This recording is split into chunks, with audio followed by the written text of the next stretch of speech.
Mourners as far as the eye can see. Tanzanians are gathered in grief. The bereaved struggle to overcome the shock of this tragedy. Some still waiting for confirmation. He used to work as a motorcycle courier. He left to go to work like normal. Then around 8 a.m, one of my customers told me about the news of the explosion, and most of the victims were motorcycle drivers. Because of his job, I rushed to go to the hospital.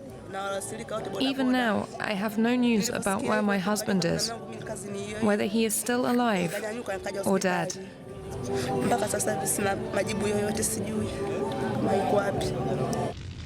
Disaster struck Morogoro on Saturday morning. Dozens ran to siphon petrol from a crashed fuel tanker when the combustible cargo exploded, ripping through this community. People were all over collecting the fuel. I was there myself, but I had no intention of joining them. I was urged by a friend to join in collecting the fuel, but I refused. Later, I heard people screaming, "Fire! Fire!" Such was the scale of the carnage, many of the survivors had to be airlifted 200 kilometres away to Dar es Salaam. Doctors say most of the victims have severe burn injuries, covering 80% of their bodies.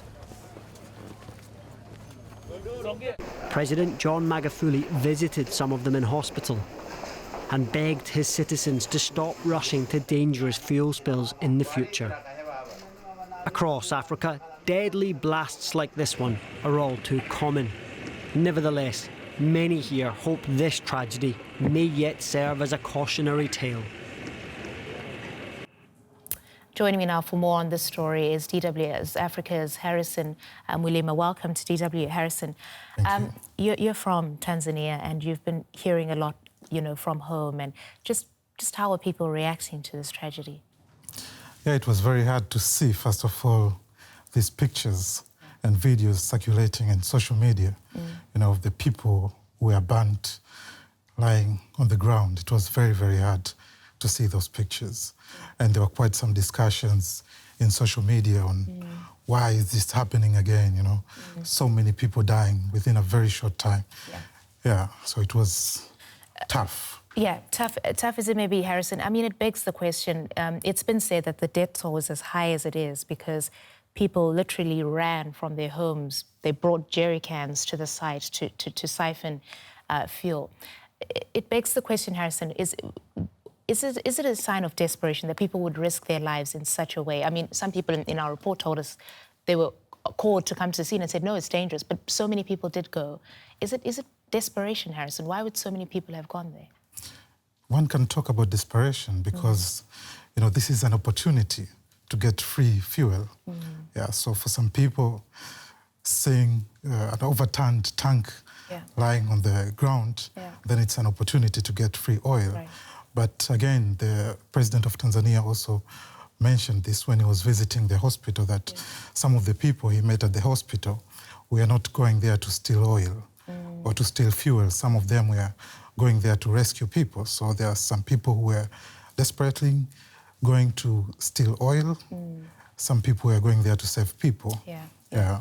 And that complicates things because some are calling for some of the survivors to be prosecuted for this. What can you tell us about that debate, about prosecuting some of those people who are stealing the fuel and who've been injured as a result? Yeah, because here we have some people who are still alive, but they participated in stealing of oil. But then again, there are also some people who are supposed to take charge. Yeah, because what we hear from the media is that the whole situation lasted for almost 2 hours. Whoa. Yeah, so there was some police in this area, fire departments, who would have reacted fast because, I mean, there should be some institutions to stop people from even getting close to the truck. Yeah, so these are the people probably who have to be prosecuted. And also the Prime Minister has already established a committee for investigating what has happened so that some people can be prosecuted on the issue. Okay. Harrison Mulima, thank you. Thank you very much.